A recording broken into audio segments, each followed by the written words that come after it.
महान संत स्वामी विवेकानंद का जन्म सन 1863 को हुआ था। उनके बचपन का नाम नरेंद्र दत्त था एवं पिता का नाम श्री विश्वनाथ दत्त था। उनके पिता पाश्चात्य सभ्यता में यकीन रखते थे, इसलिए वे चाहते थे कि नरेंद्र भी अंग्रेजी की पढ़ाई करें और पाश्चात्य सभ्यता के अनुसार अपना जीवन व्यतीत करें। नरेंद्र जो है बचपन से ही बहुत ही कुशाग्र बुद्धि के थे एवं उनमें ईश्वर को पाने की तीव्र लालसा थी। जब भी कोई उनसे मिलने आता था तो उनका यही सवाल होता था कि क्या आपने ईश्वर को देखा है, लेकिन उनके इस सवाल का किसी के पास कोई जवाब नहीं होता था। उस समय के सबसे महान संत स्वामी रामकृष्ण परमहंस थे। जब नरेंद्र ने स्वामी रामकृष्ण परमहंस के बारे में सुना तो उनसे मिलने का निश्चय किया, यह सोचकर कि ईश्वर के संबंध में जो उनकी जिज्ञासा है उनसे मिलने के बाद शांत हो जाएगी। जब नरेंद्र स्वामी रामकृष्ण परमहंस से मिलने पहुँचे तो नरेंद्र को देखकर स्वामी रामकृष्ण परमहंस हल्के से मुस्कुराए और मन ही मन समझ गए कि मुझे वो शिष्य मिल ही गया जिसकी मुझे तलाश थी। वार्तालाप के दौरान जब नरेंद्र ने स्वामी रामकृष्ण परमहंस से ये पूछा कि क्या आपने ईश्वर को कभी देखा है, तो स्वामी रामकृष्ण परमहंस ने तुरंत जवाब दिया कि हाँ, मैंने ईश्वर को देखा है, ठीक वैसे ही जैसे मैं तुम्हें देख रहा हूँ। सन 1884 में उनके पिता श्री विश्वनाथ दत्त की मृत्यु हो गई। अब घर चलाने का सारा भार नरेंद्र दत्त पर आ गया, किंतु गरीबी की अवस्था में भी घर आए किसी भी अतिथियों का एवं साधुओं का वे भरपूर सम्मान करते थे एवं समय भूखे रहकर भी उन्हें भोजन कराते थे। स्वामी रामकृष्ण परमहंस से मिलने के पश्चात नरेंद्र ने अपने जीवन को उनके चरणों में समर्पित कर दिया। अपने जीवन काल के अंतिम दिनों में स्वामी रामकृष्ण परमहंस को गले का कैंसर हो गया एवं उनके गले से रक्त मिश्रित कफ निकलने लगा। यह देखकर उनके किसी शिष्य ने थोड़ी घृणा दिखाई। यह देखकर नरेंद्र को गुस्सा आ गया और उन्होंने स्वामी रामकृष्ण परमहंस का रक्त और कफ से भरा हुआ पिकदान उठाकर पी लिया। अपने गुरु के प्रति ऐसी अनन्य श्रद्धा और भक्ति के कारण ही नरेंद्र भारत की आध्यात्मिक पताका को संपूर्ण विश्व में फहरा सके। 25 वर्ष की अवस्था में नरेंद्र दत्त ने भगवा वस्त्र धारण करके संन्यास ले लिया। हिंदू परंपरा के अनुसार संन्यास लेने के पश्चात व्यक्ति का नाम बदला जाता है।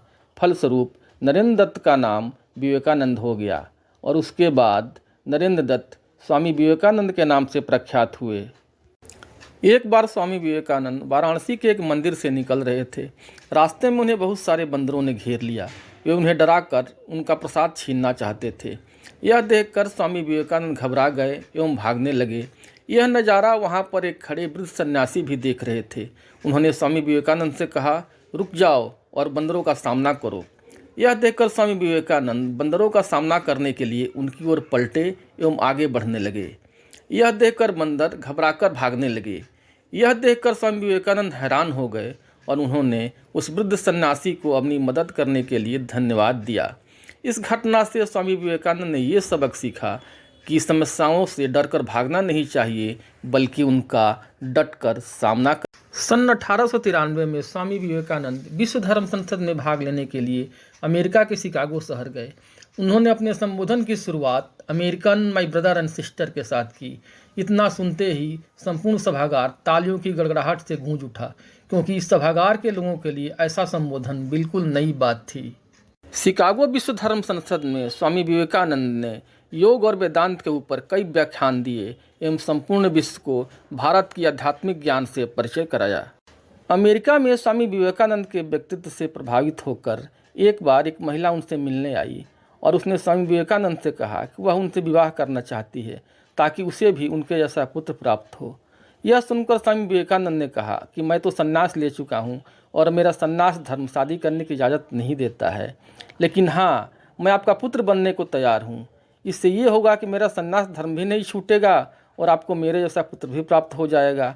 यह सुनकर वह महिला स्वामी विवेकानंद के पैरों पर गिरकर रोने लगी और उसने कहा, आप तो साक्षात ईश्वर के अवतार हैं, सांसारिक बुराई आपके अंदर लेस मात्र भी नहीं है।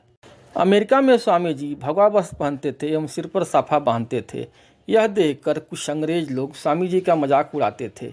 एक बार स्वामी जी सड़क पर टहल रहे थे, तभी एक अंग्रेज ने स्वामी जी की पगड़ी खींच ली। यह देखकर स्वामी जी ने उससे अंग्रेजी में पूछा कि तुमने मेरी पगड़ी क्यों खींची। यह सुनकर उस अंग्रेज को बड़ा आश्चर्य हुआ। उसने कहा, आप अंग्रेजी बोलते हैं, आप तो पढ़े लिखे मालूम पड़ते हैं। तो स्वामी जी ने कहा, हाँ मैं अंग्रेजी बोलता हूँ, मैं एक सज्जन व्यक्ति हूँ। यह सुनकर उस अंग्रेज ने कहा, लेकिन आपके कपड़े से तो ऐसा नहीं लगता कि आप सज्जन व्यक्ति हैं। यह सुनकर स्वामी विवेकानंद ने कहा कि तुम्हारे देश में एक दर्जी आदमी को सज्जन बनाता है, जबकि हमारे देश में हमारा काम या हमारा किरदार हमें सज्जन बनाता है। 4 जुलाई सन 1902 यह वह तारीख थी जिस दिन स्वामी विवेकानंद ने अपने नश्वर देह का त्याग किया। आज स्वामी विवेकानंद हमारे बीच नहीं हैं, किंतु उनका दिया हुआ आध्यात्मिक ज्ञान हमेशा हमेशा के लिए हमारे पास है और हमेशा विश्व का मार्गदर्शन करता रहेगा।